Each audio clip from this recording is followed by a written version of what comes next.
Meu nome é Helena Oliveira Santos e aos 74 anos já vi muita coisa nessa vida. Nasci e me criei em Serra da Saudade, uma cidadezinha no interior de Minas Gerais, daquelas onde todo mundo conhece todo mundo pelo nome e sobrenome. Terra de clima ameno que chamam de Suíça Mineira, por causa do frio que faz no inverno. Foi lá que minha história começou, numa época em que moça direita não saía sozinha, em que família era sagrada e em que a palavra do padre valia mais que qualquer lei. O que vou contar hoje é algo que guardei no fundo do coração por muito tempo. Se arrependimento matasse, eu não estaria aqui para contar essa história na Praça Ademar Ribeiro de Oliveira, onde hoje as pessoas desfrutam do Wi-Fi gratuito que a prefeitura oferece, algo impensável nos meus tempos de moça. O que me perseguiu todos esses anos foi um sentimento que queimava dentro de mim como brasa, um amor que não devia ter acontecido, mas aconteceu. Era 1968. Eu tinha acabado de completar 19 anos. Trabalhava na loja de tecidos do seu Roberto, ali na rua Rio de Janeiro, no bairro São Geraldo. Era um bom emprego para uma moça da minha idade. Meu pai, seu Augusto, tinha um pequeno armazém de secos e molhados na parte baixa da cidade, perto da estação ferroviária. Não éramos ricos, mas nunca faltou comida na mesa. Minha mãe, Dona Clara, cuidava da casa e de nós 5 filhos ao todo. Eu era a caçula, a única que ainda morava com eles. Minhas irmãs já tinham casado. Meus irmãos trabalhavam em Belo Horizonte. Nossa casa ficava no alto da cidade, próximo à igreja Nossa Senhora do Carmo, com vista para toda a Serra da Saudade.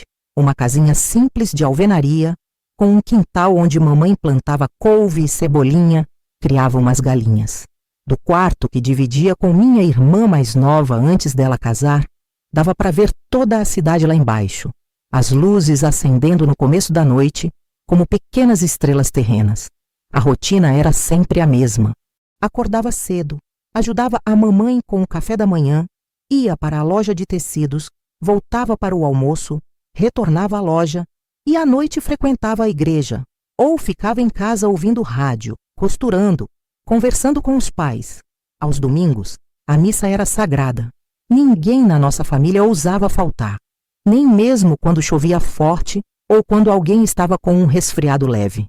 Papai dizia que Deus notava as ausências e que era melhor não arriscar. Era no dia de domingo, então, que eu vestia minha melhor roupa. Não tínhamos muito dinheiro para luxos, mas eu caprichava no que tinha. Lavava e passava com esmero o vestido de algodão florido. Escovava os cabelos 100 vezes como aprendi numa revista. Passava um batom clarinho que comprei escondida no armazém do seu Manuel. Naquele ano chegou à nossa paróquia um novo padre. O anterior, Padre Tomás, tinha mais de 70 anos e já não dava conta de tudo. O novo era sobrinho do bispo de Luz, diziam. Chamava-se Padre Lucas Ferreira da Costa. Jovem, devia ter seus 30 e poucos anos. Logo de cara, percebi que não era como os outros padres que conhecia.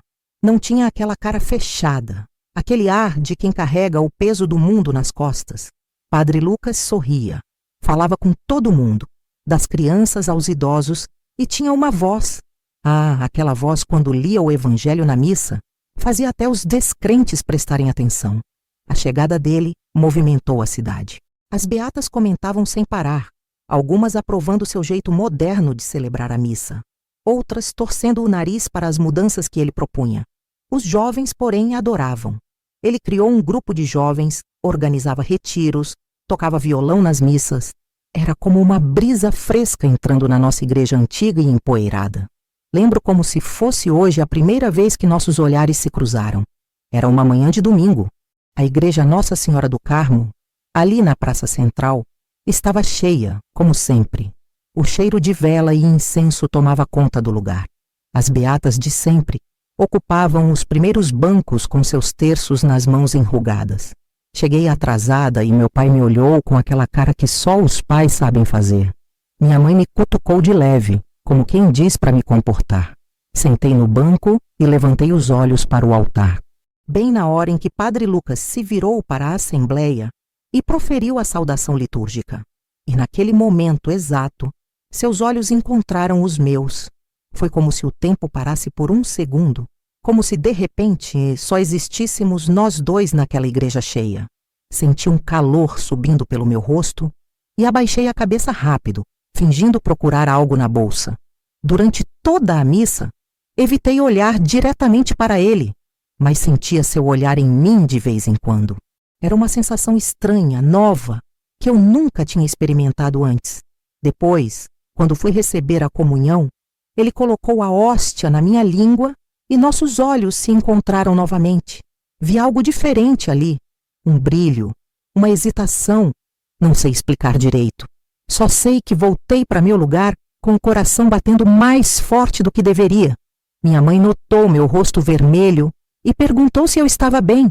Menti dizendo que era o calor, mas não era. Era algo nascendo dentro de mim. Algo que deveria ter abafado ali mesmo naquele domingo. Algo que mudaria minha vida para sempre. Comecei a ir mais à igreja. Participava de todos os trabalhos das festas na Praça Central, da catequese, de tudo que me desse chance de ficar perto dele. Padre Lucas sempre me tratava bem, com educação, mas mantinha distância. Isso só me deixava com mais vontade de me aproximar. As outras moças também suspiravam por ele. Era inevitável. Um homem jovem, bonito, articulado, que falava sobre amor e compaixão com tanta convicção. Mas eu notava como seu olhar demorava um pouco mais em mim durante as missas, como ele sorria de um jeito especial quando eu chegava para as reuniões do grupo de jovens. Na loja onde eu trabalhava, as freguesas comentavam sobre o novo padre. Diziam que era um desperdício um homem daqueles ter entrado para a igreja, que podia ter casado e ter filhos bonitos. Eu ouvia tudo calada, sentindo um ciúme bobo, como se ele me pertencesse de alguma forma. Nessa época tive alguns pretendentes, rapazes da cidade, que me convidavam para tomar sorvete depois da missa, que apareciam lá em casa para conversar com meu pai. Eu recusava educadamente, inventava desculpas. Não tenho cabeça para namoro, dizia para minha mãe preocupada. Quero me dedicar ao trabalho, ajudar em casa. A verdade é que nenhum deles me interessava. Não depois que conheci Padre Lucas. Um dia estávamos arrumando a festa de São João no salão paroquial, aquele que ficava atrás da igreja Nossa Senhora do Carmo. O chão de ladrilho hidráulico estava coberto de palha de milho e bandeirinhas coloridas. Eu me ofereci para ajudar na decoração. Acabei ficando sozinha com ele no salão. Eu esticava o braço para pendurar bandeirinhas em cima de um banquinho de madeira que balançava. Padre Lucas me alertou sobre o banquinho instável, dizendo que eu poderia cair. Provocativa, perguntei se ele me seguraria caso eu caísse. Vi algo diferente em seu olhar por um momento, antes que ele desviasse os olhos e me repreendesse por brincar com assuntos sérios. Mas eu não estava brincando. Naquela época eu tinha 19 anos e achava que conhecia o mundo, que podia fazer o que quisesse. Mas o mundo tem um jeito de ensinar a gente. E às vezes a lição vem dura como o sol do sertão. Logo depois daquele dia da festa junina, comecei a notar mudanças no jeito do Padre Lucas. Ele evitava ficar sozinho comigo. Quando me via chegando, dava um jeito de estar com outras pessoas. Mas eu não era menina de desistir fácil. Tinha algo nos olhos dele, no jeito que ele me olhava quando pensava que eu não estava vendo, que me dizia que aquilo não era só coisa da minha cabeça. As festas juninas passaram. Julho chegou em Serra da Saudade. Julho é mês de festa. O festival tradicional, como chamavam, trazia gente de todo lugar. O parque de exposições de feiras e eventos ficava cheio de barracas, música e gente de todo canto. Meu pai me deixou ir com minhas amigas, Marta e Regina. Nós três éramos conhecidas como as moças do centro, a parte alta da cidade onde morávamos. Foi lá que vi Padre Lucas andando sozinho, olhando as barracas de artesanato. Ele estava sem a batina, vestido como qualquer homem comum, de calça e camisa. Falei para minhas amigas que precisava comprar algo e que nos encontraríamos depois na barraca de tapioca da Dona Maria. Segui o padre de longe, vendo como ele parecia diferente fora da igreja, mais solto, mais humano. Quando ele entrou numa ruazinha menos movimentada perto do coreto, tomei coragem e o chamei pelo nome. Ele se virou surpreso, quase assustado ao me ver. Perguntou o que eu fazia ali sozinha, enquanto eu comentava sobre nunca tê-lo visto sem a batina. Sua resposta foi que às vezes precisava se sentir como qualquer pessoa. Retruquei que ele nunca havia sido como qualquer pessoa para mim. Ficamos em silêncio. Naquela ruazinha escura, com o barulho da festa ao longe, senti que algo estava prestes a mudar. Ele sugeriu que eu voltasse para minhas amigas, afirmando não ser bom que me vissem com ele naquelas circunstâncias. Questionei-o sobre seus medos, se temia a mim ou o que sentia. Meu questionamento o pegou de surpresa como um tapa. Ele baixou os olhos e disse que eu não entendia o que estava dizendo, mas eu entendia. Sim, entendia que ele também sentia algo que eu podia ver em seu olhar. Quando ele tentou recuar, eu avancei. Lembrei-o que ele havia feito votos sagrados, mas perguntei se Deus não havia feito nossos corações para sentir e amar.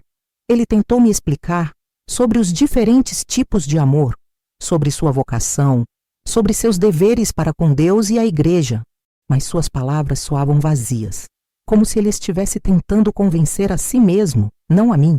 Então, em um ato de coragem que até hoje não sei de onde veio, me aproximei e toquei seu rosto. Sua pele estava quente, com a barba por fazer áspera sob meus dedos. Ele não se afastou.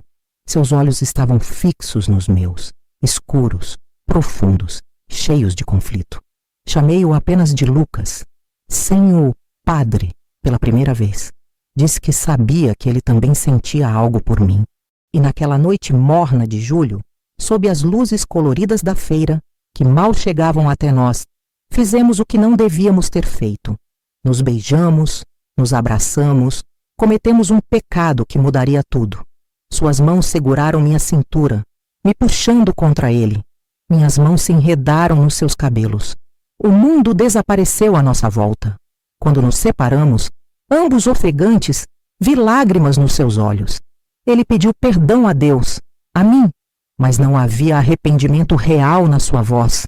Apenas medo. Medo do que tínhamos começado. Medo do que poderia seguir. Pedi que não se desculpasse por algo tão bonito, afirmando que aquilo não poderia ser pecado. Ele fechou os olhos como se tentasse organizar os pensamentos. Quando os abriu novamente, havia uma determinação nova neles. Falou que precisávamos conversar, mas não ali, não naquele momento. Era muito perigoso.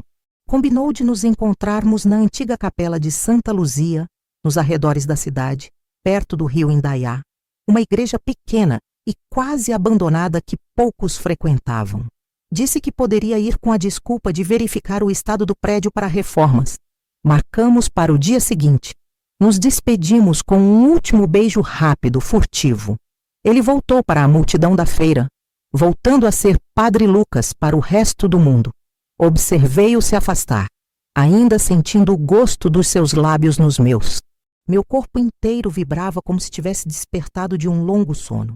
Naquela noite, deitada na minha cama, não conseguia dormir. O beijo se repetia na minha mente como um filme. As mãos de Lucas na minha cintura, o calor do seu corpo, o sabor da sua boca. Sabia que tínhamos cruzado uma linha perigosa. Sabia que o caminho à frente seria difícil. Mas naquele momento, tudo o que importava era que ele também sentia o mesmo. Que não era apenas minha imaginação, que havia algo real entre nós, algo forte o suficiente para fazê-lo questionar seus votos. No dia seguinte, inventei uma desculpa em casa. Disse que ia ajudar Marta a organizar os livros da pequena biblioteca da paróquia.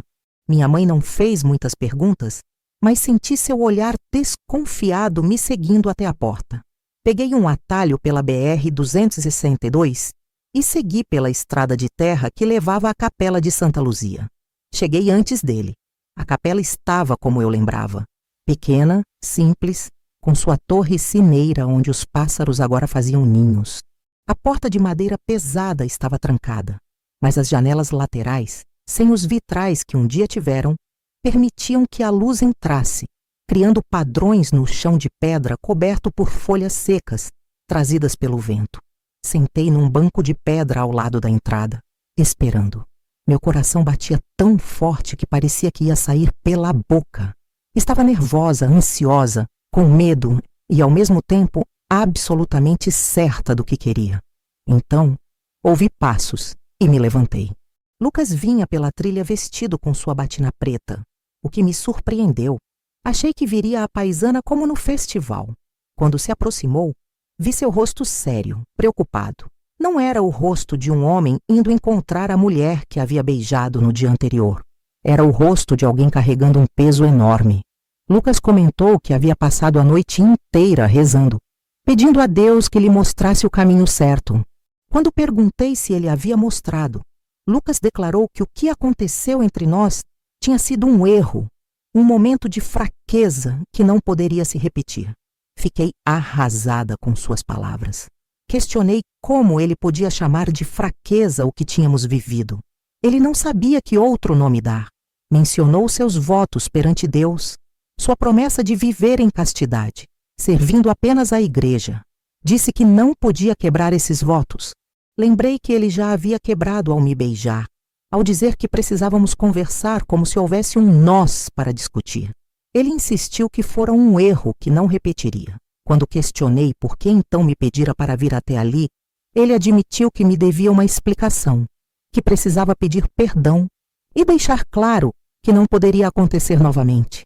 Desafiei-o a olhar nos meus olhos e dizer que não sentiu nada, que não pensava em mim, que não sonhava comigo como eu sonhava com ele.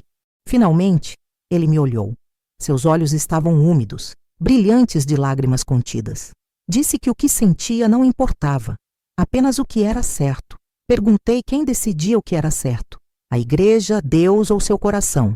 Ele começou a dizer que eu era jovem e bonita, que poderia conhecer um rapaz bom, casar, ter uma família.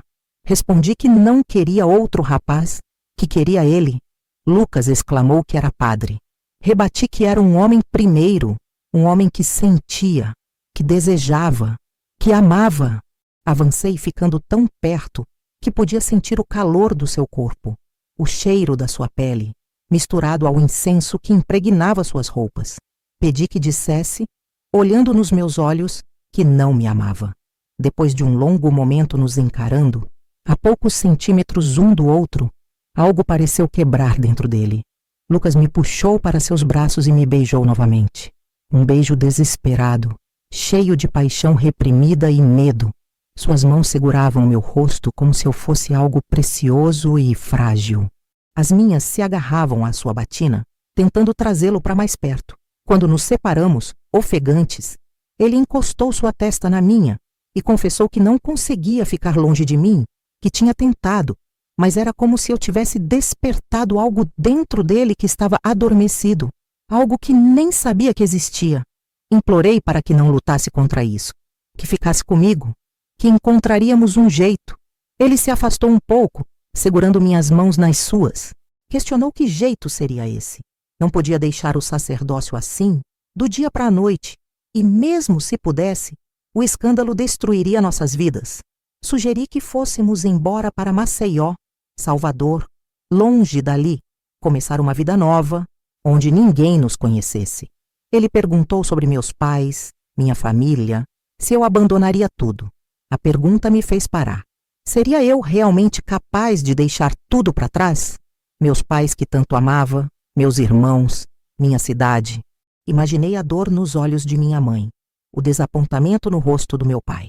Lucas disse que precisávamos de tempo para pensar, para ver se o que sentíamos era real ou apenas uma tentação passageira. Afirmei que não era passageiro para mim, ao que ele respondeu que nem para ele, mas precisávamos ter certeza antes de tomar qualquer decisão drástica. Concordei, entendendo sua lógica, embora meu coração desejasse soluções imediatas. Perguntei o que faríamos e ele sugeriu que nos encontrássemos discretamente para conversar, para nos conhecermos melhor, para entender o que realmente queríamos.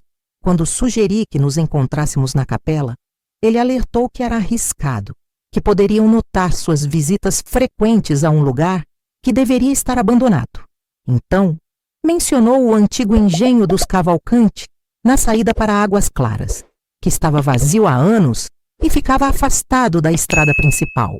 Propôs que nos encontrássemos lá uma vez por semana, o que me pareceu pouco demais. Ele sorriu, explicando que precisava ser assim, pelo menos inicialmente, pois quanto mais nos encontrássemos, maior seria o risco. Concordamos em nos encontrar às terças-feiras à tarde, quando ele visitava as famílias das fazendas daquela região, e ninguém estranharia vê-lo por lá. Antes de nos despedirmos, Ele me puxou para mais um beijo, lento, profundo, como se quisesse memorizar o sabor dos meus lábios para os dias que passaríamos separados. Saí da capela primeiro, verificando se não havia ninguém por perto. O caminho de volta para casa foi como um sonho. Parte de mim estava nas nuvens, extasiada com o que tinha acontecido, com a perspectiva de mais encontros. Outra parte, no entanto, já começava a sentir o peso do segredo, o medo da descoberta, a culpa por estar fazendo algo que sabia que magoaria profundamente minha família. Os encontros começaram como combinado. Toda terça-feira, eu inventava uma desculpa diferente. Uma vez, era um grupo de estudo bíblico. Outra, uma visita à amiga doente. Ou ajudar na organização da biblioteca paroquial. Minha mãe estava ficando desconfiada. Eu percebia pelos olhares que me lançava quando eu saía arrumada demais para tarefas tão simples, mas ela nunca me confrontou diretamente. O antigo engenho dos Cavalcante era perfeito para nossos encontros. A casa grande estava abandonada, com o telhado parcialmente desabado e as paredes cobertas de trepadeiras. Mas havia um anexo que tinha sido a casa do administrador, ainda em condições razoáveis, com um quarto, uma pequena sala e uma cozinha simples. Foi ali que nos encontramos ao longo daquele verão, semana após semana, descobrindo um ao outro, não apenas fisicamente, mas também em nossas almas. Conversávamos por horas. Ele me contou sobre sua infância em Luz, filho de comerciantes devotos, que sempre sonharam ter um filho padre, sobre como entrou no seminário jovem demais, sem realmente entender a dimensão do compromisso que estava assumindo, sobre suas dúvidas, suas lutas internas, sua fé, que apesar de tudo, continuava forte. Eu falei sobre minha família, meus sonhos de talvez um dia estudar, de conhecer lugares além de Serra da Saudade. Falei sobre as expectativas que pesavam sobre mim como filha mais nova, de casar e ter filhos como minhas irmãs mais velhas. E claro, nos amamos. No início eram apenas beijos cada vez mais apaixonados. Depois toques mais ousados, explorações tímidas de corpos que despertavam para sentimentos novos. Lucas sempre hesitava, dividido entre o desejo e a culpa. Sussurrava que aquilo era pecado, enquanto suas mãos deslizavam sob minha blusa. Eu respondia que então Deus nos perdoasse, guiando suas mãos para onde mais queria senti-las. Foi numa tarde quente de agosto que finalmente nos entregamos completamente um ao outro. A chuva caía forte lá fora, criando uma cortina de privacidade, abafando nossos suspiros e gemidos. Foi doloroso e desajeitado, como costuma ser a primeira vez, mas também lindo e transformador. Depois, deitados no colchão velho que tínhamos conseguido levar até lá, ele chorou, lágrimas silenciosas que molhavam meu ombro enquanto eu acariciava seus cabelos. Ele murmurou que Deus devia odiá-lo naquele momento. Respondi que Deus é amor, repetindo o que ele mesmo tantas vezes pregava, questionando como ele poderia odiar o que fazíamos se era por amor. Lucas não respondeu, apenas me abraçou mais forte, como se eu fosse uma âncora em meio a uma tempestade. Depois daquela tarde, uma nova urgência tomou conta de nossos encontros. Já não era apenas desejo, mas uma necessidade desesperada de estar juntos, de encontrar uma solução para nosso impasse.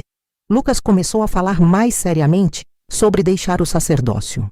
Ele mencionou a possibilidade de pedir uma licença, um afastamento temporário, alegando precisar repensar sua vocação. Depois, talvez pudéssemos ir para Maceió, onde seu primo poderia ajudá-lo a encontrar trabalho. Ele havia estudado filosofia antes do seminário.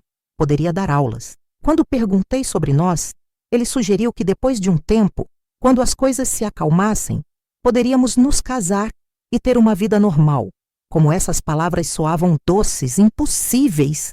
Eu queria acreditar, queria imaginar essa vida juntos, uma casa simples, filhos, acordar ao lado dele todas as manhãs sem medo, sem culpa. Admiti que meus pais nunca aceitariam, que para eles seria como se ele tivesse me seduzido, me corrompido. Ele concordou que para os pais dele seria como se tivesse traído não apenas sua vocação, mas a confiança deles, todo o sacrifício que fizeram para enviá-lo ao seminário. Ao questionar o que faríamos, ele beijou minha testa e disse que daríamos um passo de cada vez. Primeiro precisava conversar com o bispo, pedir orientação espiritual, preparar o terreno. Depois poderíamos planejar nossa saída, talvez para São Paulo, longe o suficiente. Concordei, embora uma voz dentro de mim duvidasse que seria tão simples. Nada que vale a pena é fácil. Eu repetia para mim mesma. Nosso amor valia qualquer sacrifício. Setembro chegou, trazendo as primeiras flores da primavera para os jardins de Serraville. E com ele veio também a descoberta que mudaria tudo. No início, não me preocupei tanto com o atraso no meu ciclo menstrual, que nunca fora muito regular. Às vezes o estresse ou mudanças na alimentação causavam atrasos de alguns dias. Mas quando uma semana se transformou em 2 e 2 em 3, não pude mais ignorar a possibilidade que me assombrava.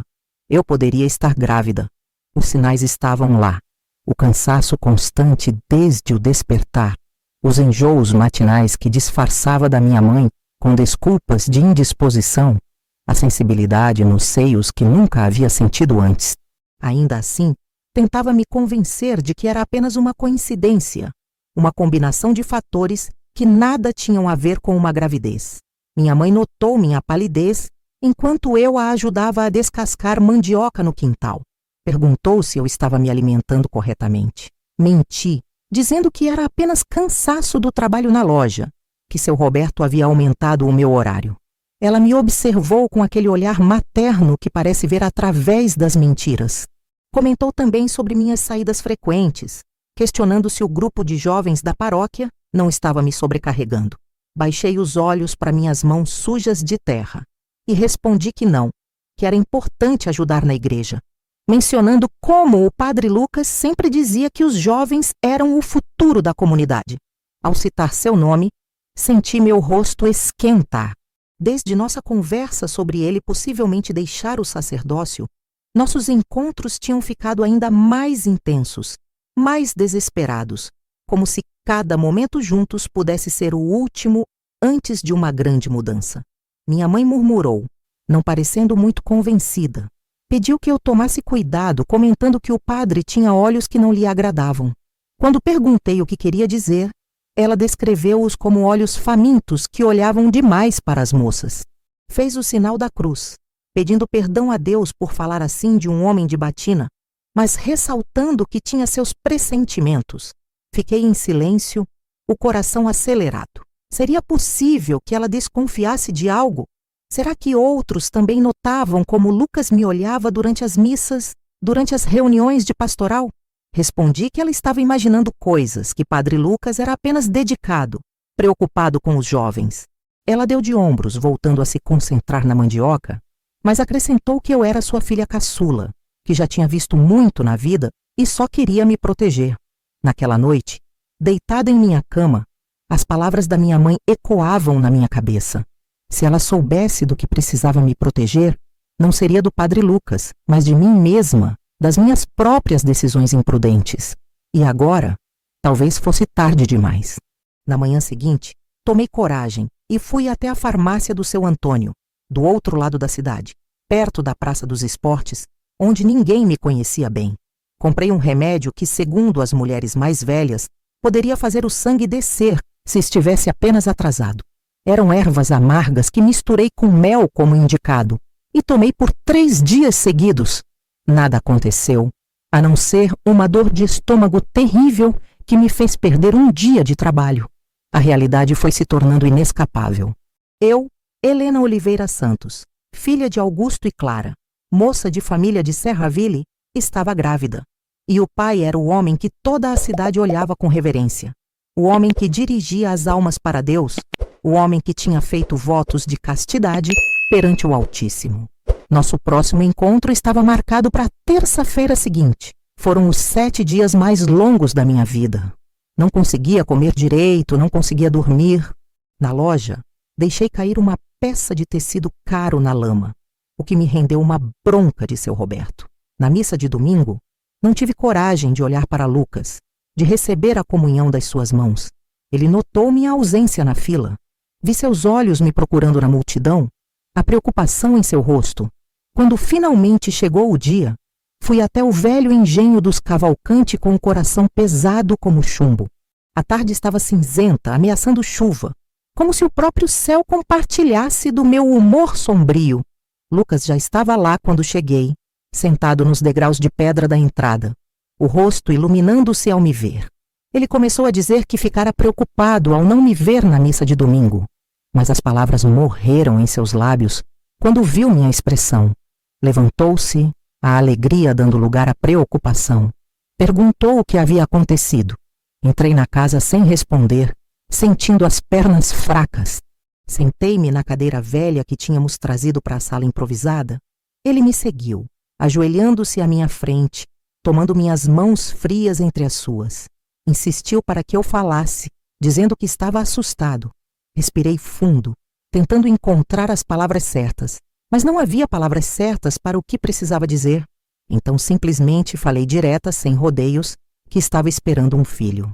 Seu filho. O silêncio que se seguiu foi o mais longo da minha vida. Vi o rosto de Lucas passar por uma série de emoções. Choque, incredulidade, medo e, finalmente, um pânico tão puro que quase senti pena dele. Ele gaguejou, perguntando se eu tinha certeza. Confirmei que já fazia 2 meses que não menstruava, que apresentava todos os sinais. Ele soltou minhas mãos e se levantou, cambaleando para trás, como se tivesse levado um golpe. Sua pele, normalmente clara, ficou quase translúcida. Por um instante, achei que ele fosse desmaiar. Ele repetia, "Meu Deus!", várias vezes passando as mãos pelos cabelos num gesto desesperado, dizendo que aquilo não podia estar acontecendo. Senti lágrimas quentes descendo pelo meu rosto. Não sei o que esperava. Talvez que ele me abraçasse, me dissesse que ficaríamos bem, que agora tínhamos mais um motivo para ficarmos juntos. Mas sua reação, puro terror, me feriu profundamente. Falei com a voz embargada pelo choro, que não tinha sido só minha culpa, que estávamos juntos nisso. Ele parou seu movimento frenético e me olhou. Vi que também tinha lágrimas nos olhos. Sua voz se suavizou quando disse que sabia, que não estava me culpando. Ele se aproximou, ajoelhando-se novamente à minha frente, encostando sua cabeça no meu colo. Senti seus ombros sacudindo com soluços contidos. Acariciei seus cabelos, sentindo uma estranha inversão de papéis. Agora era eu quem o consolava, quem precisava ser forte. Perguntei o que faríamos. Ele levantou o rosto, os olhos vermelhos, as lágrimas deixando trilhas nas suas bochechas. Disse não saber, que aquilo mudava tudo, que um filho... Não conseguiu concluir a frase. Lembrei o que havia falado em deixar o sacerdócio, em irmos para São Paulo. Ele começou a dizer que isso era antes, sem conseguir completar. Acrescentou que aquilo era muito mais grave do que apenas deixar a batina. Era um escândalo que destruiria tudo. Sua reputação, minha reputação, a vida da criança. Questionei sarcasticamente se ele sugeria que eu simplesmente desaparecesse ou desse a criança para adoção assim que nascesse. Ele fechou os olhos como se as palavras doessem fisicamente. Disse que não sabia, que precisava pensar, rezar, encontrar um caminho menos doloroso para todos. Retruquei indignada que não existia caminho sem dor naquela situação. Questionei que caminho sem sofrimento ele imaginava para uma moça solteira grávida numa cidade como Serraville, para uma família que seria apontada na rua, humilhada na igreja, zombada nos comércios. Ele exclamou que sabia, que compreendia o que aquilo significava, as consequências. Disse que aquilo era o fim de tudo, da sua vocação, da minha reputação, do futuro que sonhávamos. Insisti que não precisava ser assim, que poderíamos transformar aquilo em um novo começo. Seria difícil, sim. As pessoas falariam, nos julgariam, mas poderíamos enfrentar juntos por nós, pelo nosso filho. Por um momento, vi um lampejo de esperança nos olhos dele, mas foi rapidamente substituído por aquela expressão que eu começava a odiar, a do sacerdote pragmático, do homem que pesava todas as opções, que calculava todos os riscos. Ele pediu tempo, dizendo que aquilo era grande demais para decidir naquele momento. Precisava pensar, encontrar uma solução. Questionei quanto tempo, lembrando que não tínhamos muito, que logo eu começaria a mostrar a gravidez, que minha mãe já desconfiava de que algo estava errado. Ele estipulou alguns dias, no máximo uma semana. Mencionou que falaria com alguém que talvez pudesse ajudar, um padre mais velho que fora seu mentor no seminário. Segurando meu rosto entre suas mãos, prometeu que encontraria uma saída, uma que fosse boa para mim, para ele, para a criança. Notei que ele nem conseguia dizer nosso filho, o que já me indicava muito sobre o futuro que nos aguardava. Nos despedimos com um beijo triste, sem a paixão habitual. Combinamos de nos encontrar no mesmo lugar, na mesma hora, na semana seguinte. Ao sair do engenho, olhei para trás e vi Lucas de joelhos no chão empoeirado, as mãos juntas em oração, a figura da desolação personificada. A semana que se seguiu foi um borrão de angústia e medo. Em casa tentava agir normalmente, mas cada vez era mais difícil esconder os enjoos matinais, o cansaço, as mudanças sutis no meu corpo, que olhos atentos como os da minha mãe logo notariam.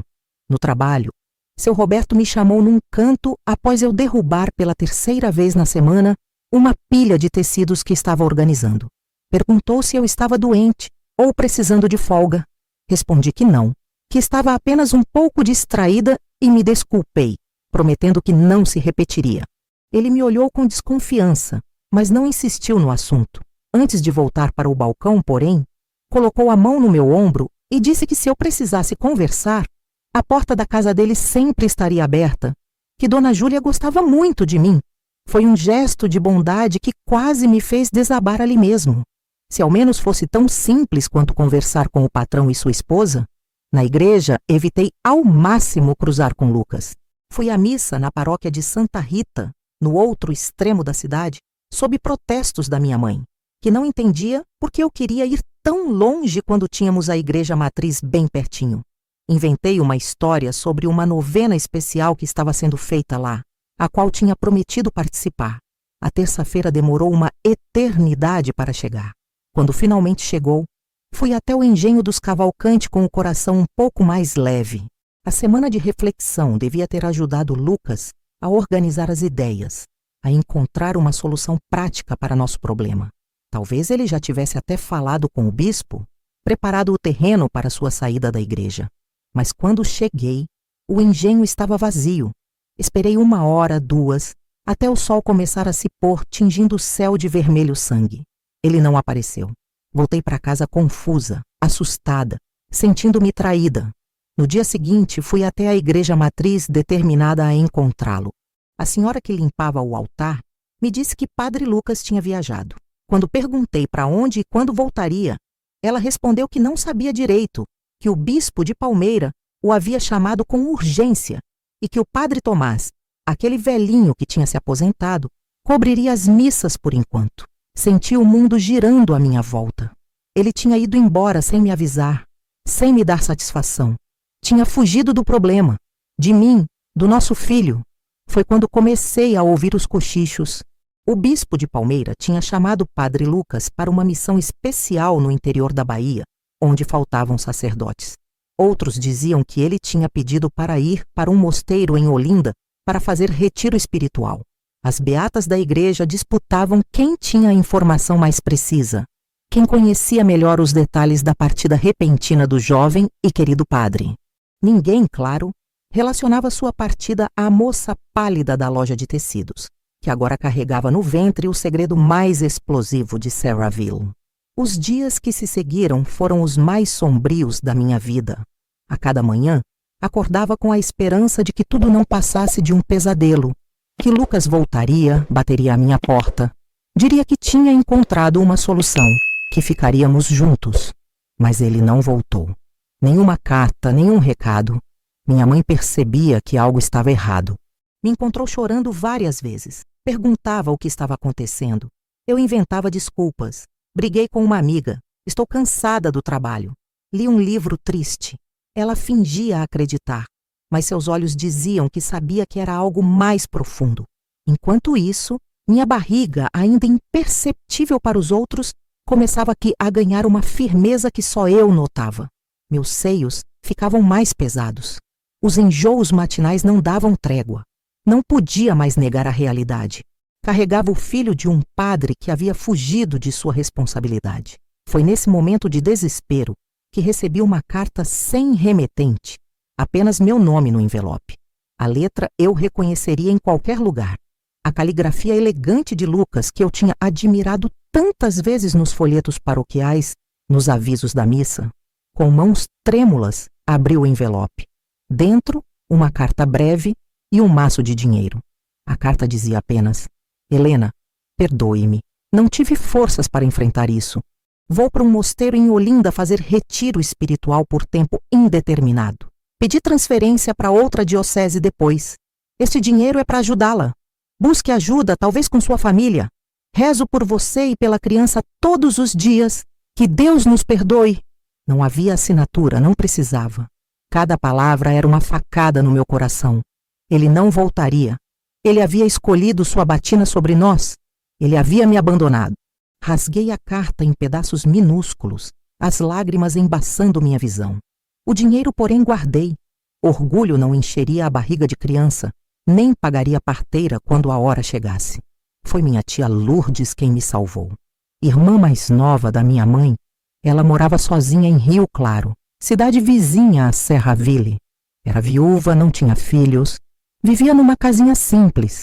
Quando eu era criança, passava as férias com ela.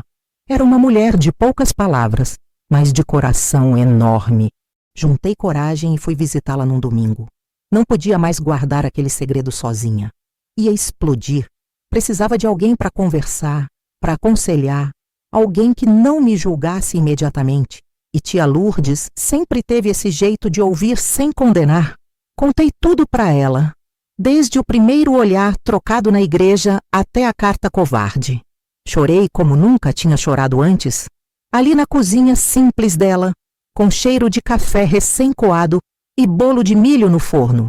Ela ouviu tudo em silêncio, os olhos atentos, as mãos calejadas, segurando as minhas de vez em quando.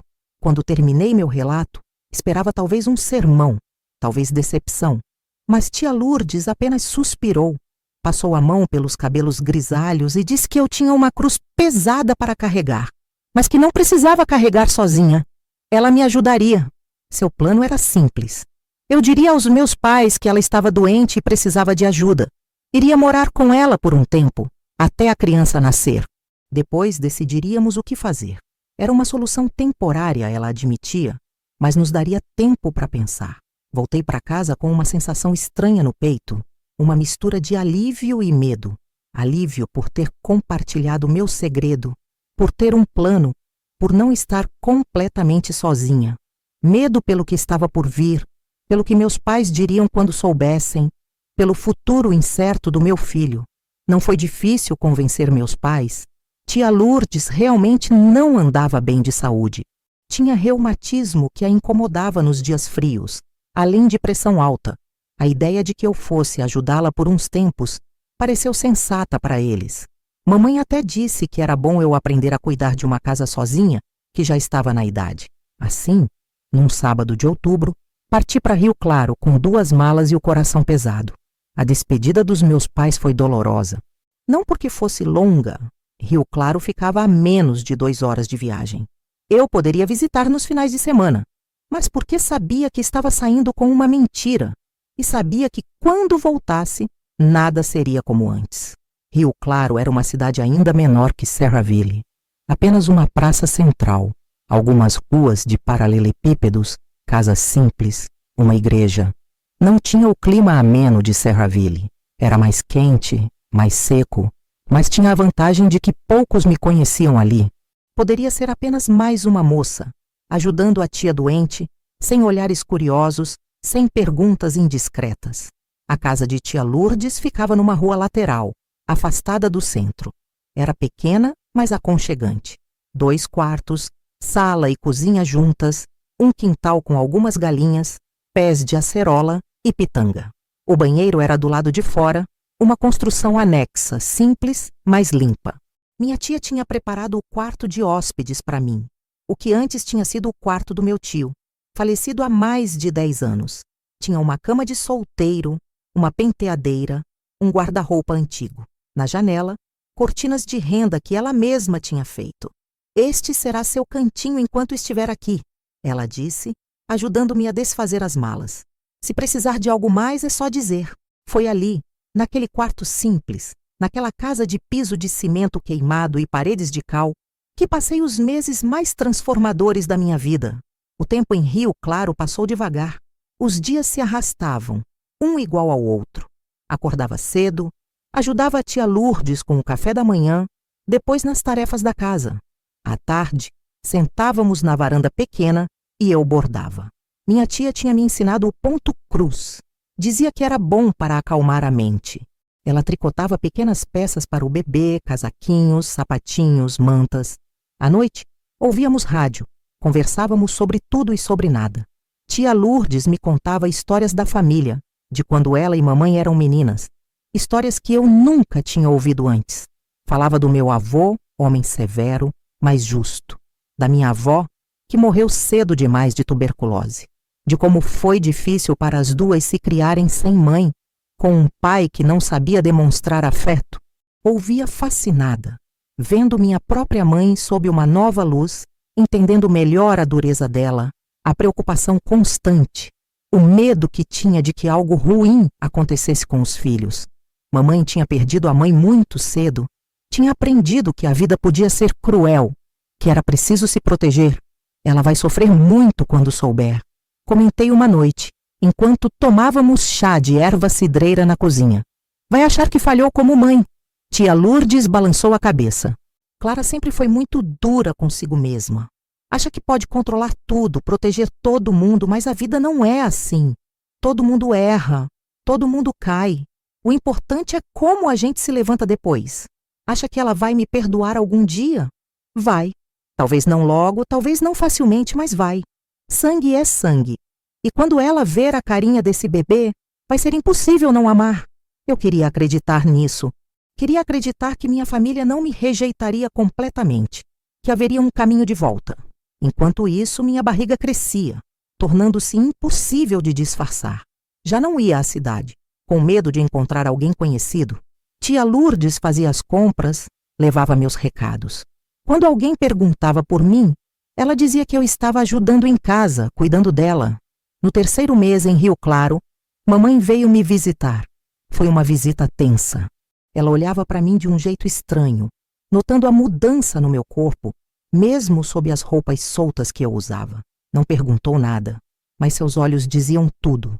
Ela sabia, ou pelo menos suspeitava, mas não estava pronta para confirmar seus temores. E eu não estava pronta para confessar. Ela ficou apenas um dia e voltou para Serraville, levando uma cesta de frutas do quintal de tia Lourdes e deixando para trás um silêncio pesado entre nós. Chorei a noite toda depois que ela partiu, sentindo o abismo que crescia entre mim e minha família. Tia Lourdes me consolou como podia. Dê tempo ao tempo, minha filha. Quando o bebê nascer, será mais fácil conversar. As coisas vão se ajeitar. Eu me agarrava a essa esperança como um náufrago a um pedaço de madeira. Tinha que acreditar que haveria um futuro para mim e meu filho, mesmo que diferente do que sonhei. De Lucas, nenhuma notícia além daquela carta. Eu me perguntava onde ele estaria, o que estaria fazendo. Se pensava em mim, se sentia remorso, se algum dia teria coragem de conhecer seu filho. Foi numa madrugada chuvosa de maio que as dores começaram fortes, como nunca tinha sentido antes. Tia Lourdes, experiente, reconheceu imediatamente os sinais do trabalho de parto. Chamou Dona Carlota, a parteira da cidade, mulher de 60 anos que tinha trazido ao mundo metade dos habitantes de Rio Claro. Dona Carlota chegou rápido com sua maleta de couro e suas mãos calejadas, porém gentis. Examinou-me, confirmou que o bebê estava a caminho e deu ordens precisas para tia Lourdes preparar água quente, toalhas limpas, tesoura fervida. O parto foi longo e doloroso. Horas de dor que pareciam não ter fim, sem anestesia, sem médico, apenas uma parteira experiente e uma tia amorosa para me ajudar. Em cada contração, em cada empurrão, eu pensava em Lucas, em como ele tinha me deixado sozinha naquele momento, em como nunca o perdoaria por isso. E então, finalmente, depois do que pareceu uma eternidade, o choro alto, forte, indignado. Meu filho, chegando ao mundo, anunciando sua presença. Dona Carlota sorriu, mostrando-me o pequeno embrulho vermelho e chorão. É um menino, minha filha, e é forte como um touro. Eles colocaram o bebê nos meus braços e naquele momento, todo o sofrimento, toda a vergonha, toda a tristeza pareceram desaparecer. Olhei para aquele rostinho, para aqueles olhos que se abriam timidamente e senti um amor que nunca imaginei ser possível. Um amor que ultrapassava tudo, que fazia todo o resto parecer pequeno, insignificante. Miguel, sussurrei tocando sua bochecha macia. Seu nome será Miguel. Como meu avô, pensei. Um nome forte de trabalhador. Um nome que não carregava o peso do passado, que não denunciava suas origens. Um nome que poderia abrir caminhos, não fechá-los. Tia Lourdes, ao meu lado, tinha lágrimas nos olhos. Ele é lindo, Helena. E é seu. Apenas seu. Naquele momento tomei uma decisão. Lucas tinha feito sua escolha ao partir. Eu faria a minha agora. Criaria meu filho sozinha, com orgulho, com amor. Ele não precisaria saber que seu pai era um homem que preferiu seus votos à sua própria carne e sangue. Não precisaria carregar esse fardo. Miguel dormiria no meu peito naquela noite e em todas as outras que se seguiriam, e juntos encontraríamos nosso caminho. Os primeiros meses com Miguel foram os mais cansativos e também os mais felizes da minha vida. Noites em claro, amamentação a cada poucas horas, fraldas de pano para lavar, roupinhas minúsculas para passar, mas também sorrisos desdentados, a sensação do seu corpinho quente contra o meu, a certeza de que, apesar de tudo, eu tinha algo precioso, algo que ninguém poderia tirar de mim. Tia Lourdes foi um anjo nesse período. Cuidava de Miguel quando eu precisava descansar, me ensinava os segredos de ser mãe que ela, mesmo sem filhos, conhecia por ter ajudado a criar tantos sobrinhos. Preparava chás para aumentar meu leite, sopas fortificantes para me recuperar do parto. Você precisa ficar forte, dizia ela. Este menino vai precisar muito de você. Meus pais não sabiam do nascimento. Eu ainda não tinha coragem de contar. Inventava desculpas sempre que ligavam ou quando queriam visitar. Tia Lourdes estava pior. Precisava de cuidados constantes. A viagem seria cansativa para ela. O tempo estava ruim para viajar. Qualquer coisa que adiasse o inevitável confronto. Mas sabia que não poderia esconder Miguel para sempre, especialmente porque ele crescia rápido, forte e saudável, com bochechas redondas e olhos vivos, cada vez mais parecido com o pai. O mesmo queixo determinado, os mesmos olhos escuros, intensos. Foi quando Miguel completou 4 meses que tomei coragem. Escrevi uma carta para minha mãe contando tudo. Não falei quem era o pai, apenas que eu tinha cometido um erro, que estava arrependida, mas que amava meu filho e queria criá-lo com dignidade. Pedi perdão pelo sofrimento que causava, mas não pelo meu filho. Nunca me arrependeria dele.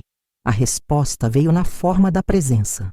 Uma semana depois de enviar a carta, ouvi batidas na porta. Era uma tarde quente de setembro. Miguel dormia no berço improvisado que tia Lourdes tinha conseguido com uma vizinha. Quando abri, lá estava minha mãe sozinha, pálida, com olheiras profundas, como se não dormisse há dias. Ficamos nos olhando por um longo momento, sem palavras. Então ela entrou, fechou a porta atrás de si e me abraçou. Um abraço apertado, desesperado, que dizia tudo o que as palavras não conseguiam. Chorei em seus braços como uma criança, soluçando pedidos de perdão. Onde está ele? Ela perguntou finalmente, a voz embargada. Levei-a até o berço, onde Miguel dormia placidamente, inconsciente do drama que se desenrolava. Minha mãe olhou para ele por muito tempo em silêncio. Depois, com dedos trêmulos, tocou sua bochecha macia. Ele se parece com seu irmão Carlos quando bebê. Ela disse finalmente. Não havia acusação em sua voz. Apenas uma tristeza profunda, resignada. Contei a ela uma versão simplificada da verdade, que me envolvera com um rapaz que prometera casamento, mas que desaparecera quando soube da gravidez. Não mencionei que era padre Lucas. Aquela verdade era pesada demais. Causaria um escândalo que respingaria em toda a família. Minha mãe não insistiu em saber a identidade do pai. Talvez já suspeitasse. Talvez preferisse não confirmar suas suspeitas. Ela ficou 3 dias conosco. Nesse tempo, cuidou de Miguel como só uma avó faria, com um amor que ultrapassava a decepção, a vergonha, a dor. Ensinou-me truques para acalmá-lo quando chorava muito, maneiras de fazer com que arrotasse melhor depois de mamar, como aliviar as cólicas que às vezes o atormentavam. Antes de partir, me deu um ultimato. Seu pai não sabe ainda. Contarei a ele do meu jeito, no meu tempo, mas não posso prometer que ele vai reagir como eu. Ele é um homem bom, Helena, mas é da velha escola, tem seu orgulho, sua reputação na cidade. Entendi o que ela não disse. Que talvez meu pai não me perdoasse tão facilmente, que talvez as portas da casa onde cresci estivessem fechadas para mim por um bom tempo. E o que faço agora, mãe? Perguntei, sentindo-me perdida como nunca antes. Agora você cria seu filho, Helena, com amor, com dignidade. Mostra para ele e para o mundo que um erro não define quem você é. Com essas palavras, ela partiu, prometendo voltar em breve, prometendo mandar notícias, dinheiro, o que pudesse, sem levantar suspeitas. Fiquei na porta vendo o ônibus partir com Miguel nos braços, sentindo-me simultaneamente mais leve por ter compartilhado meu segredo com minha mãe e mais pesada pela confirmação de que o caminho à frente seria muito difícil. O tempo passou. Miguel crescia, cada dia mais esperto, mais forte. Seu primeiro dente, seus primeiros passos, suas primeiras palavras. Cada marco era celebrado com alegria por mim e tia Lourdes, e às vezes por minha mãe, que visitava quando podia, sempre trazendo presentes escondidos, roupinhas novas, brinquedos pequenos, dinheiro que economizava dos gastos da casa. Meu pai, como previsto, não aceitou bem a notícia. Mamãe me contou que ele ficou dias sem falar. Depois teve um acesso de raiva em que quebrou louças. Depois caiu numa tristeza profunda. Dizia que tinha falhado como pai, que eu tinha manchado o nome da família, que as pessoas olhavam diferente para ele na rua. Dê tempo a ele, mamãe aconselhava. Seu pai é um homem bom, mas orgulhoso. Vai demorar, mas um dia ele vai querer conhecer o neto. Eu queria acreditar nisso. Queria acreditar que eventualmente poderia voltar para Serraville, apresentar Miguel à família estendida, à comunidade, mas sabia que seria difícil. Uma mãe solteira era alvo de fofocas e preconceito. E embora minha história inventada de um namorado que fugiu de suas responsabilidades fosse menos escandalosa que a verdade, ainda assim seria motivo para muita conversa maldosa. Foi tia Lourdes quem sugeriu um novo começo. Ela tinha uma amiga em Palmeira, Dona Sofia, que era proprietária de uma pensão para moças. Palmeira era uma cidade maior, mais movimentada, onde ninguém me conhecia.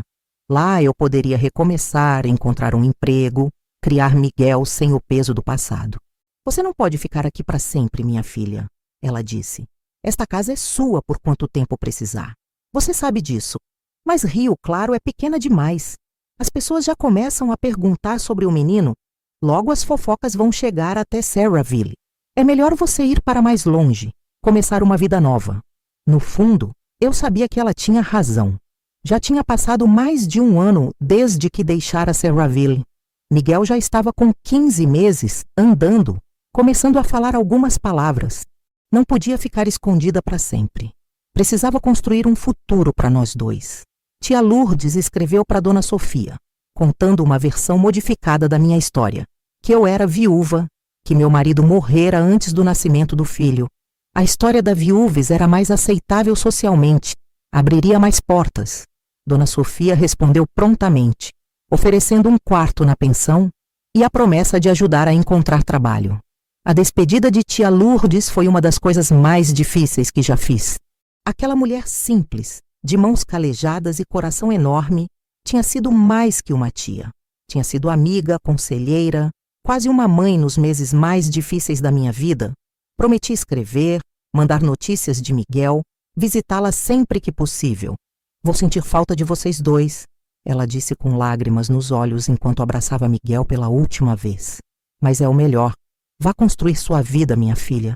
Seja feliz. Palmeira me recebeu com o calor abrasador típico do agreste alagoano, muito diferente do clima ameno de Serraville, ou mesmo de Rio Claro. A cidade era um turbilhão de movimento, a famosa feira de artesanato, o comércio movimentado, as ruas cheias de gente vinda de toda parte. Dava para se perder na multidão. Ser apenas mais uma pessoa tentando sobreviver. Exatamente o que eu precisava. A pensão de Dona Sofia ficava numa rua tranquila, não muito longe do centro. Era um sobrado antigo, de paredes grossas, que mantinha o interior relativamente fresco, mesmo nos dias mais quentes. Tinha 10 quartos ocupados principalmente por moças que trabalhavam no comércio ou estudavam.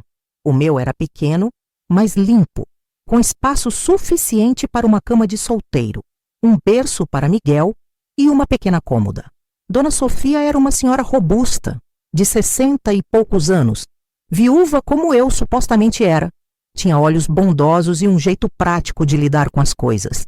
Desde o início, tratou Miguel como se fosse seu próprio neto, mimando-o com biscoitinhos caseiros, contando histórias, deixando-o brincar no pequeno jardim dos fundos. Crianças dão trabalho, mas alegram a casa, ela dizia, observando Miguel correr atrás de uma borboleta. Foi ela quem conseguiu meu primeiro trabalho em Palmeira, na loja de uma conhecida que vendia roupas. Não pagava muito, mas era suficiente para o aluguel do quarto e para as necessidades básicas. Enquanto eu trabalhava, Dona Sofia cuidava de Miguel, junto com sua empregada, Dona Josefa, uma senhora negra de sorriso fácil e coração ainda maior. A vida em Palmeira era diferente, anônima, livre do peso dos olhares de reprovação, das fofocas maldosas. Ninguém questionava minha história de viúva. Ninguém se importava muito com o meu passado. Era apenas mais uma mãe lutando para criar seu filho com dignidade. Aos poucos fui construindo uma rotina, fazendo amizades, encontrando meu lugar naquela cidade barulhenta e acolhedora.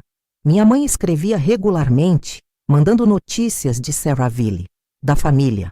Meu pai ainda não havia cedido, ainda não queria ouvir falar do neto.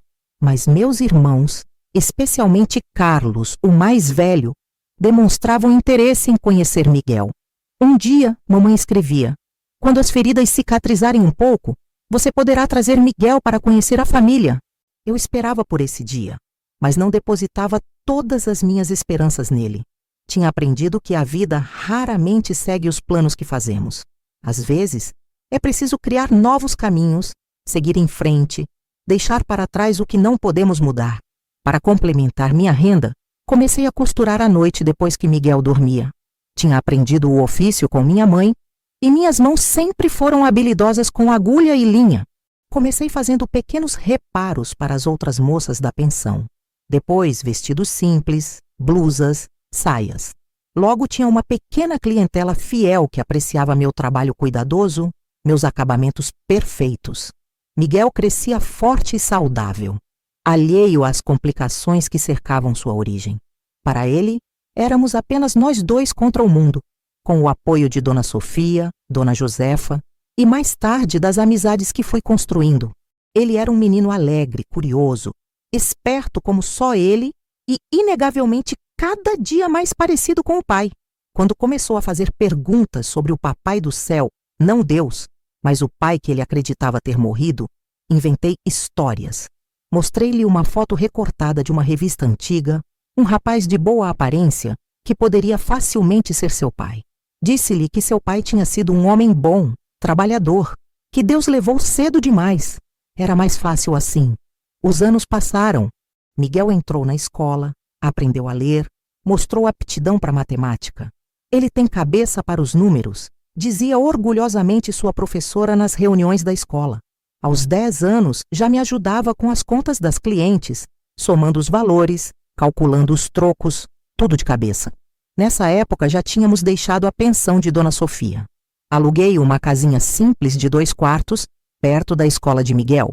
A costura tinha se tornado meu trabalho principal, mais rentável que a loja, onde eventualmente deixei de trabalhar.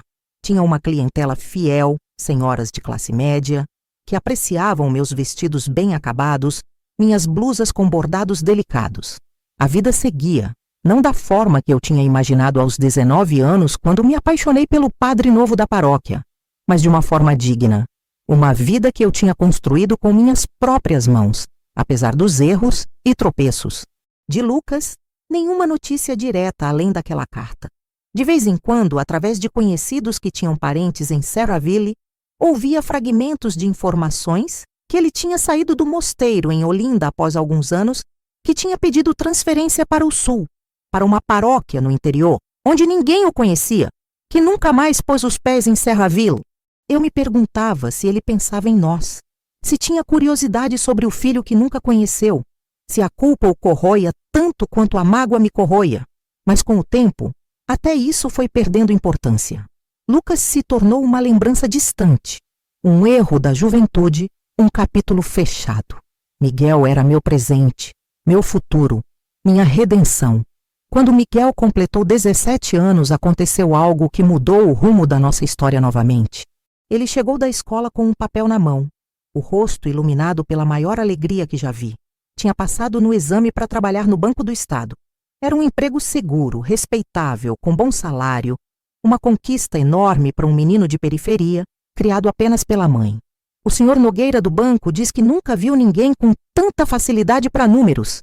Ele exclamou, me girando pela cozinha num abraço apertado. Começo na semana que vem, mãe, como estagiário, mas se eu for bem, tenho chance de ser efetivado. Abracei meu filho com lágrimas nos olhos, orgulhosa demais para expressar em palavras. Aquele menino que tantos teriam considerado um erro, um pecado, tinha se tornado um homem bom, honesto, trabalhador. Tinha superado todos os obstáculos, todas as ausências. Naquela noite, quando Miguel já dormia, olhei para sua foto da formatura do 2º grau que mantinha emoldurada na sala. A semelhança com Lucas era inegável. Os mesmos olhos intensos, o mesmo queixo determinado, até o mesmo jeito de franzir a testa quando estava concentrado. Por um momento, senti uma pontada de dor, pensando no que poderia ter sido, nas escolhas que tivemos que fazer, no pai que Miguel nunca conheceu. Mas essa dor já não tinha a mesma intensidade de antes. Tinha aprendido a viver com ela, a transformá-la em algo mais suave, mais resignado. Lucas tinha feito sua escolha, e eu tinha feito a minha. E olhando para o resultado, para o homem maravilhoso que nosso filho tinha se tornado, não podia dizer que me arrependia. Quando Miguel completou 23 anos, anunciou que ia se casar. A noiva, Cristina, era uma moça simples, filha de comerciantes que conhecera na igreja. Sim, Miguel frequentava a igreja regularmente, algo que eu nunca o forcei a fazer, mas que ele escolheu por si mesmo. Talvez fosse algo no sangue, pensei ironicamente. O casamento seria simples na paróquia de São Francisco, com uma pequena recepção no salão paroquial. Miguel insistiu que eu convidasse toda a família de Serraville. Já está na hora, mãe, ele disse. Quero conhecer meus tios, meus primos. Quero que meus avós vejam que homem me tornei, graças a você. Escrevi para minha mãe, que agora visitava Palmeira 2 vezes por ano, sempre ficando em minha casa, sem meu pai saber. Contei sobre o casamento, estendi o convite a todos. A resposta veio rápida. Ela viria sim e traria meus irmãos e suas famílias. Meu pai? Bem, meu pai ainda não estava pronto. Mesmo depois de tantos anos, a ferida do desapontamento ainda estava aberta. Foi nessa época, com os preparativos do casamento a todo vapor, que comecei a pensar seriamente em Lucas novamente. Miguel merecia saber a verdade sobre suas origens antes de começar sua própria família. E talvez, apenas talvez, fosse hora de buscar algum tipo de encerramento, de paz para essa história que tinha marcado tão profundamente nossas vidas. Encontrar Lucas não foi fácil. Ele não estava mais no convento franciscano em Olinda, descobri através de conhecidos. Depois de muitas consultas discretas, muitas cartas, muitos telefonemas, soube que ele tinha deixado o convento após alguns anos. Tinha pedido transferência para o Rio Grande do Sul, para uma paróquia no interior, onde ninguém o conhecia. Juntei minhas economias. Comprei uma passagem de ônibus, a mais longa viagem da minha vida, e parti para o sul. Miguel achou que eu estava indo visitar uma prima distante. Não menti totalmente. De certa forma, ia encontrar alguém do sangue dele. A viagem durou 3 dias e 3 noites. O Brasil é imenso quando se cruza de ônibus. Cheguei à Nova Serra, exausta, com as costas doendo e o coração apertado. A cidadezinha até lembrava um pouco Serraville, com suas ladeiras e seu clima frio, mas as pessoas falavam diferente, se vestiam diferente, comiam coisas diferentes. A paróquia de Santa Rosa ficava no centro, uma igreja grande de pedra, muito diferente da nossa igreja colonial de Serraville. Perguntei por Padre Lucas e um senhor me indicou a casa paroquial ao lado da igreja. Quem atendeu a porta foi uma senhora idosa de cabelos brancos e sotaque carregado de italiana. Era a governanta. Disse-me que o padre estava na missa da tarde. Voltaria em 1 hora. Esperei no banco da praça em frente, observando as crianças brincando, os idosos jogando dominó, a vida acontecendo sem pressa. E então ele apareceu descendo os degraus da igreja. Mais velho, é claro, o cabelo agora mais grisalho que preto, o rosto mais cheio, o andar mais lento. Mas ainda era ele. Ainda era o homem que tinha virado minha vida do avesso mais de 20 anos antes. Ele não me reconheceu de imediato. Eu também tinha mudado. O tempo passa para todos. Quando me aproximei e chamei seu nome, vi o reconhecimento lentamente surgir em seus olhos, seguido pelo choque, pelo medo, pela culpa. Fomos para um café quieto, afastado da praça. Ele mal conseguia me olhar nos olhos. Pedi um café. Ele não quis nada. Suas mãos tremiam levemente sobre a mesa. Contei a ele sobre Miguel, sobre como nosso filho tinha crescido forte e bom, sobre como ia se casar, sobre como eu nunca tinha dito a verdade a ele. Vi lágrimas nos olhos de Padre Lucas quando mostrei uma foto do rapaz tirada na formatura do banco. A semelhança era inegável. Os mesmos olhos, o mesmo queixo, até o mesmo modo de sorrir. Lucas confessou que nunca tinha deixado de pensar em nós, que rezava por mim e pelo filho todas as noites, que a culpa o tinha corroído tanto que precisou ir para o mais longe possível, que por anos pensou em deixar a batina, mas a covardia sempre falava mais alto. Não senti raiva dele, nem mágoa. Senti apenas uma tristeza profunda pelo que poderia ter sido e não foi.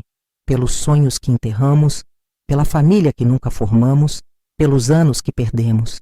Perguntei se ele queria conhecer o filho. Ele hesitou, os olhos cheios de medo e esperança. Seria possível depois de tanto tempo? Miguel aceitaria? Eu mesma não sabia a resposta. Tinha vindo sem um plano definido, apenas com a certeza de que precisava fechar esse ciclo antes que fosse tarde demais. Combinamos que ele viria à Palmeira no mês seguinte, depois da Páscoa. Tempo suficiente para eu preparar Miguel, para contar a verdade que tinha escondido a vida toda. Voltei para casa com o coração menos pesado. A verdade, dizem, liberta.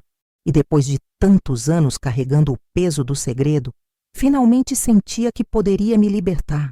Mas o destino tem seus próprios planos. 1 semana depois de voltar à Palmeira, recebi um telegrama. Padre Lucas havia falecido. Um ataque cardíaco fulminante enquanto celebrava a missa.